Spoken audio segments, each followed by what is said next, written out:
Election commission ने कोई खास तैयारी नहीं की और जहां बीएलओ को ट्रेनिंग मिलनी चाहिए थी, बीएलओ को ट्रेनिंग भी नहीं मिली और फिर बीएलओ पे दबाव बनाया जा रहा है।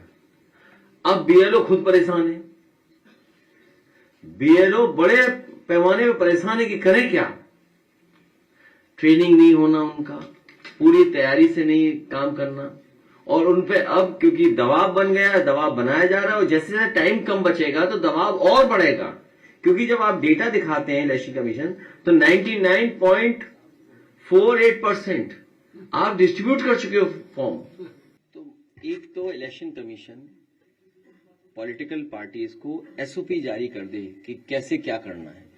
हालांकि नियम बनाए हैं, फॉर्म है, लेकिन फिर भी एक एसओपी जारी करें।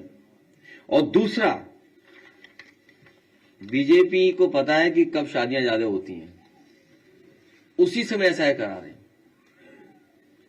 इस समय वो है, सब बारातें शादियों में हैं।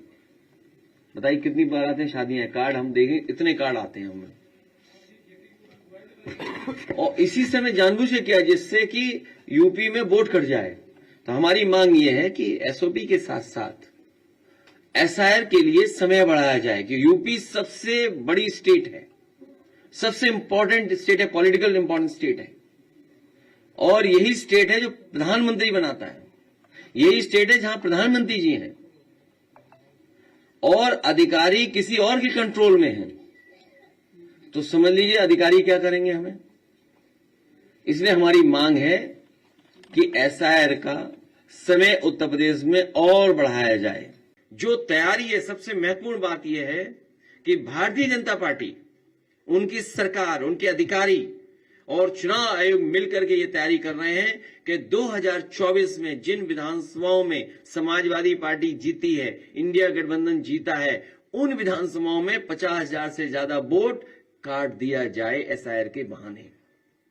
यही यूपी में हो रहा है, यही वेस्ट बंगाल में तैयारी चल रही है। जो बीएलओ हैं, जितना उन्हें सहयोग करना चाहिए वो सहयोग नहीं कर रहे हैं। एक जगह वो बैठ जाते हैं, उसके बाद वो उन्हें ढूंढिए आप लोग, तब मिलेंगे नहीं मिलेंगे। लेकिन सच्चाई ये है, जब बिहार का चुनाव देख लिया, बिहार के बाद जो अखबारों में लिखा गया, सोशल मीडिया पे जो आया या अन्य माध्यमों से जो जानकारी मिली है, वो जानकारी ये मिली है कि उत्तर प्रदेश और वेस्ट बंगाल में बड़ी तैयारी है भारतीय जनता पार्टी की और चुनाव आयोग से मिलकर के है।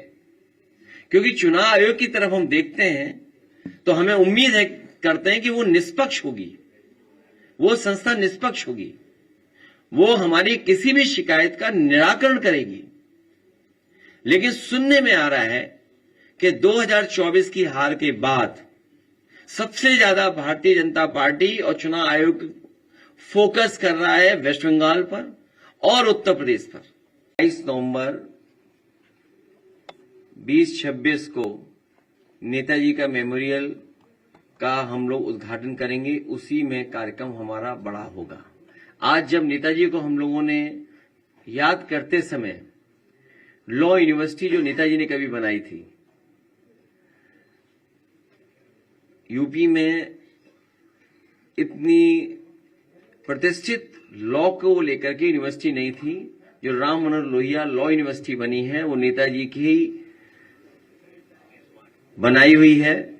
आज उनके बच्चों को मैंने सम्मान किया, जो बच्चे टॉपर्स थे, जिन्हें गोल्ड मेडल मिला था या कोई और मेडल मिला था, उन बच्चों को भी आज के दिन सम्मान दिया, क्योंकि वो लॉ यूनिवर्सिटी नेताजी की बनवाई थी, वो टॉपर थे। उन्हें आईपैड देकर के हम लोगों ने सम्मान देने का काम किया।